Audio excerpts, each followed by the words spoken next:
It was 10:20 when Neil and Jim brought Vanguard in close to the municipal dock at Point Lookout. Earlier they'd noticed many boats on the water, especially coming down the Potomac. Two vessels had been close to foundering because of the masses of people aboard, but these sights hadn't prepared them for the hysteria and chaos they now encountered at the docks. "Bring her round into the wind, Jim," Neil ordered from the port cockpit. He'd already lowered the mizzen and the Genoa and was sailing now with just the main.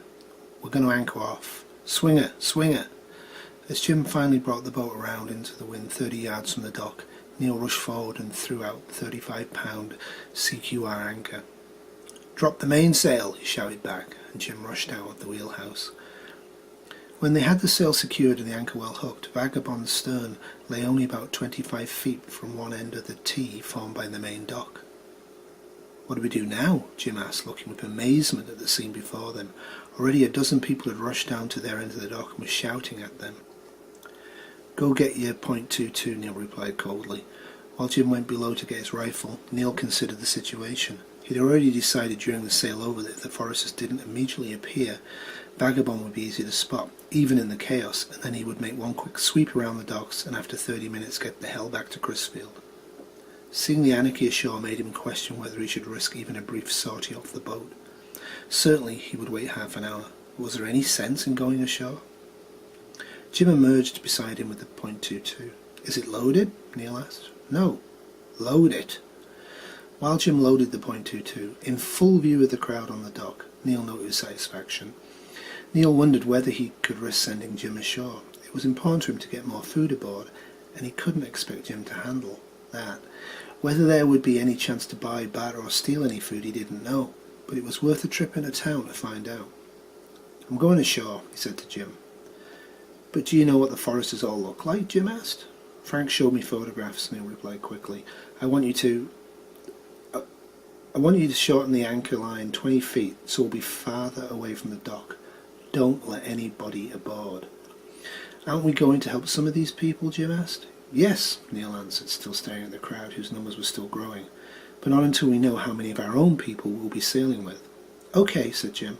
"What do I do if someone tries to board us? I can't shoot them." "No, I guess not," he said after a pause.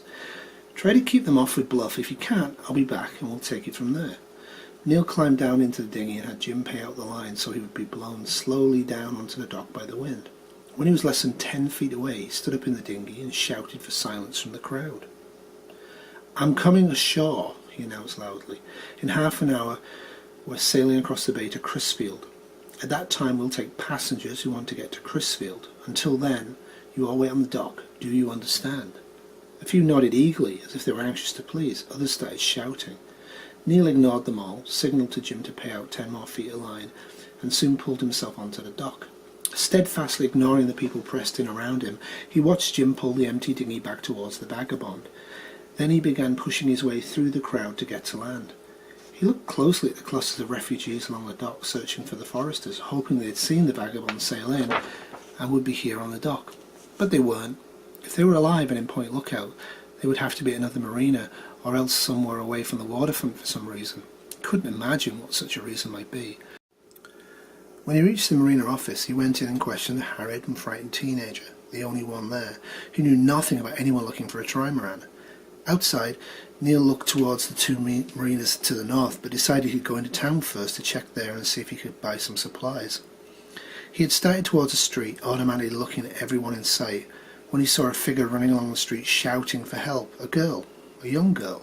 Trying to catch what she was screaming, Neil abruptly realised that she looked something like the picture he'd seen of Lisa. She ran past him and turned into the entrance of the municipal marina, still running and now moving away from him. "Lisa!" he shouted. The girl stopped and looked around. It must be her. "Lisa Forrester!" he shouted and ran over to her. Who are you?" she asked. "Neil Loken, Frank Stur's captain," he answered quickly. "I've come quick," Lisa cried. "I think they're kidnapping my mother." "What?" "Some men took my mother on their boat and I heard her scream and they're leaving." "Show me," said Neil. Lisa began running back along the street with Neil running beside her. "There!" she shouted without slowing her pace, and she pointed at a long, low yawl that was slipping away from a nearby dock. "She's on that boat." "You're sure?" Neil asked, looking into the young stranger's eyes. Yes, please save her." Neil ran down the embankment and out onto the dock, and in one motion dove into the water.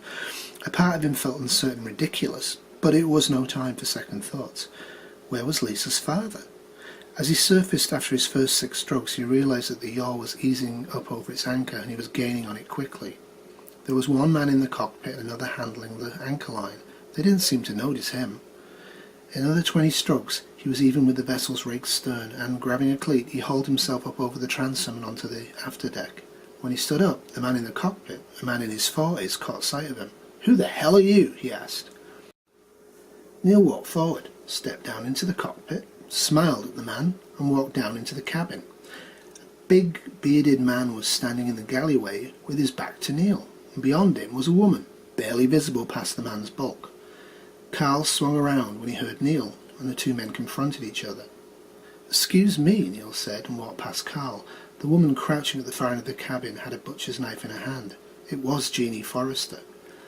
He was startled by the sudden impact of her tensed animal beauty, accentuated by her gleaming wide dark eyes and long black hair falling wildly across one side of her face. "Hey, Ned!" Carl shouted up to the cockpit. "Who is this guy?" "Hand me up the gun," Ned shouted back. Neil had stopped 3 feet from Jeanne. She was a beautiful woman. He was still thinking irreverently. "Can you swim?" he asked her softly. "What?" she said back. "Who are you?" As Neil started forward again, she raised the knife, but he picked her up in his arms. She brought the knife down and held its point against his chest and stared at him.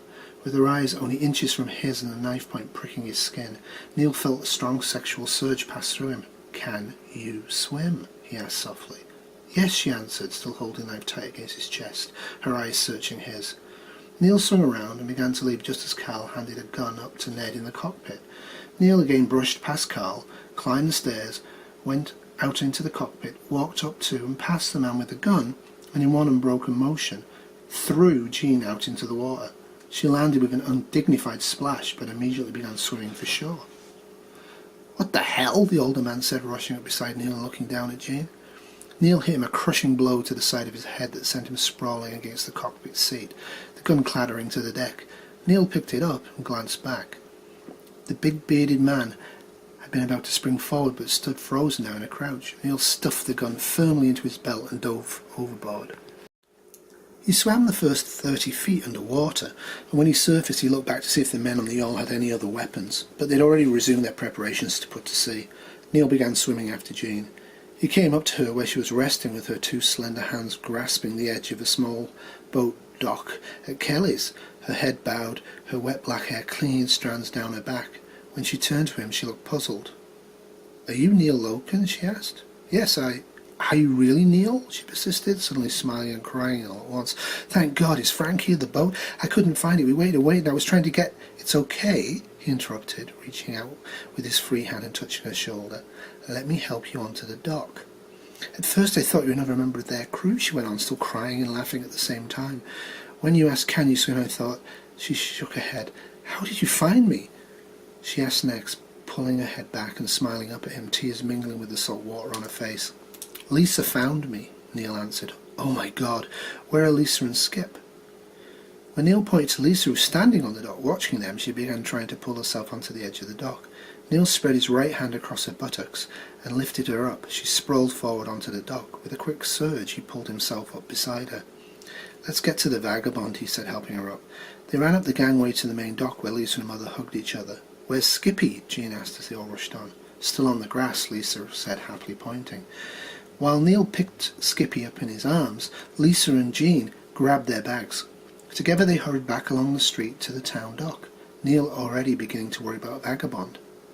As he surveyed the end of the dock, Neil was surprised to see that the crowd had evaporated, but just as he was feeling reassured, he saw trouble. 7 or 8 people had gotten aboard the Vagabond, which had somehow drifted back to the dock. The stern of the starboard hull was banging periodically against the piling. Neil felt a flush of anger at Jim. When he went to board Vagabond, he saw a man in a bright pink shirt and green pants standing on the hull brandishing a pistol. "No more on board," the young man said to Neil. Feeling an incongruous rush of bitter mirth, Neil laughed. The man frowned, made uneasy both by the laughter and by the gun in Neil's belt. "If you plan to try to sail this boat," Neil said, "you'd better let me aboard." "Neil!" He heard Jim shout and saw him standing in the side cockpit beside the man with the pistol. "Okay," the man said, "you can come aboard, but you'll have to give me that gun." "Like hell I will," Neil replied. "He's the captain," Jim said. "No one can sail us out of here except him." The man stared at Neil and then shrugged. Neil stepped down and helped Jeanne, Lisa and Skip down after him. He could feel his body tense at the invasion of his boat and remained on deck for a moment to steady himself. Lisa had rushed up to Jim and buried her head against his chest, clinging to him. Neil noticed a woman breastfeeding a child at the side cockpit, 3 suitcases scattered about her feet. As he went past Jim and Lisa into the wheelhouse, he saw 2 men and a woman standing on one side looking nervously at the thick-set man sitting opposite them. In the farther cockpit, someone was sprawled on a deck with a woman bent over him weeping. Neil turned to Jim, who had followed him into the wheelhouse. "How many people have guns?" he asked. "Just that young guy guarding the starboard hull, and him," Jim replied, pointing towards the man who was sitting on the settee at the rear of the wheelhouse, one leg crossed over the other, dressed in a brown business suit, a large .45 and Jim's .22 cradled in his lap. The man met Neil's gaze with alert coolness. "What happened?" Neil asked. "The wind shifted a little," said Jim earnestly, "and Vagabond swung around close to the docks. When I went forward to shorten up the anchor, a whole mass of people got aboard. The 2 guys with guns herded half the crowd back up onto the docks and shot the man in the side cockpit when he refused to get off." Jeanne had passed them and was kneeling now beside the weeping woman. Lisa stayed with Skippy, listening. Neil turned to the man with the .5. In his mid-30s, thick-set with dark receding hair, he stared back at Neil with quiet confidence. "We're sailing over to Crisfield to pick up a friend," he announced. The man simply nodded. "I don't appreciate people forcing themselves onto my boat at gunpoint," Neil added coldly. "These are rough times, buddy," the man said softly, "and I didn't notice you or your friends selling tickets." "You had to shoot someone?" Neil asked. "There were 30 people on board," the man replied quietly. "Your young friend said this boat couldn't sail out of here with that much weight. Jerry and I kicked 20 of them off. A guy pulled a knife on Jerry and Jerry shot him. It's only a shoulder wound, and I've already patched it up. Nothing serious." "I'd like our .22 back," Neil said quietly. The man looked down at his lap, as if surprised to find Jim's rifle lying there. "Sure," he said after a pause. "Just borrowed it for a minute." He handed it back to Neil. "Lisa," Neil said, turning to the young girl, "get Skippy and your mother down into the port cabin. Jim, get the sails back up." He turned back to the man with the .45. "Do you know much about sailing?" he asked him. "Not much," he said. "How about your friend Jerry?" "He thinks he's standing on the front of the boat." Neil glanced at the pink-shirted Jerry, who stood nervously at the stern of the port hull, watching the dock. "All right," said Neil, "the motor's out, so I trust you're not stupid enough to get rid of Jim and me, since we are the only ones who can sail it. I'd appreciate it, however, if you both put up your guns away." "Sure," said the man with a slight smile. "You're the captain." Jim had raised the 2 forward sails, and as Neil headed there to help him with the anchor, Jeanne appeared from below. "Where's Frank?" she asked. "We're meeting him in Crisfield." "And then?" "Out to sea," he replied. As he moved forward, he frowned at how simple those 3 words made it sound. He doubted they'd ever get to see Frank again, and the chance of getting past Norfolk to the ocean in one piece were probably small. He'd be happy if they made it to Crisfield without the wind dying or one of the outlaws shooting someone. But one step at a time. Jim came aft after making fast the main halyard. "Take the wheel, Jim," he said, "and put her on the port tack. I'll handle the anchor." "I couldn't stop them," Jim burst out unexpectedly. "The guy in the wheelhouse said he'd shoot me." Neil nodded and thought of the man in the wheelhouse. "He would have," Neil said. "Now go." In 5 minutes, Vagabond was labouring across the bay at 6 knots in a nice breeze. Neil found himself looking for Jeanne. But the wheelhouse remained empty except for Jim and the cold-eyed Buddha with the gun. With Vagabond moving again, Neil felt almost content, even strangely happy. Then looking aft, he saw the cloud mass from Washington was still spreading. The sky directly above them was no longer blue. He watched it for a moment, feeling both afraid and angry, and then he got back to work.